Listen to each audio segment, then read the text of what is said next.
आमची शाळा सरस्वती राबोडी.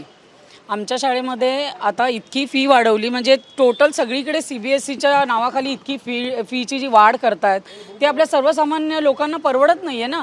आता जर तुम्ही डायरेक्ट 15 ते 20% जर तुम्ही एव्हरी इयर वाढवाल तर कशी, म्हणजे आपला पगार पण तेवढा वाढत नाही, कशी खिशाला म्हणजे आता जर तुम्ही सिंगल चाइल्डला एज्युकेशन देऊच शकत नाही असं झालं तर तुम्ही सिबलिंगचा कसा विचार करणार, असं झालं ना. त्यामुळे आता शाळेने आमचं काही ऐकलं नाही, त्याच्यामुळे आम्ही आमदार श्री संजय केळकरजी सरांकडे आमचं विनंती अर्ज घेऊन आलो होता.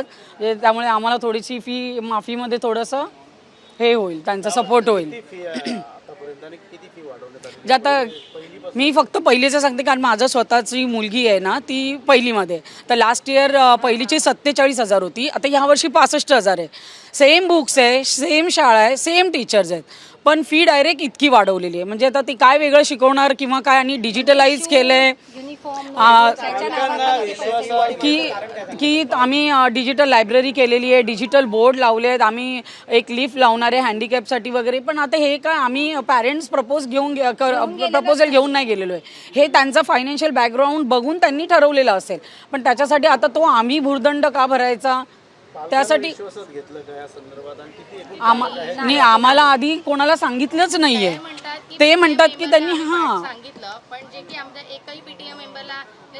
कोणाला आधी कळालंच नाही. डायरेक्ट आमचा आपला MCB ॲप असतो, त्या ॲपवरती डायरेक्ट आम्हाला ती फी शो झाली आणि त्याचं ड्यू डेट शाळेची लास्ट एक्झाम व्हायच्या आधीचीच होती, 1 मार्च असं.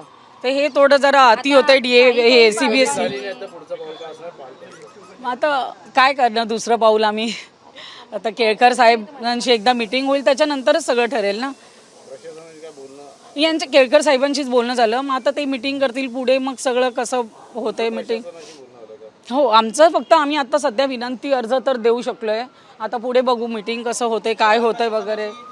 आजच मीटिंग होती, हेच की हे सगळं मॅनेजमेंटनी ठरवलेलं वगैरे. तर यात काय कमी, फक्त सवलत देणार, मुदत वाढ देणार की तुम्ही एवढ्या ह्याच्यात तुम्ही फी भरू शकता, आणि मग तुम्हाला जो 500 रुपये जो लागतो चार्जेस लेट फी वगैरे तो लावणार नाही. शाळेने इतकं आम्हाला हे दिलं, पण मग बाकी कमी होणार नाही हे त्यांनी सांगितलं सरळ.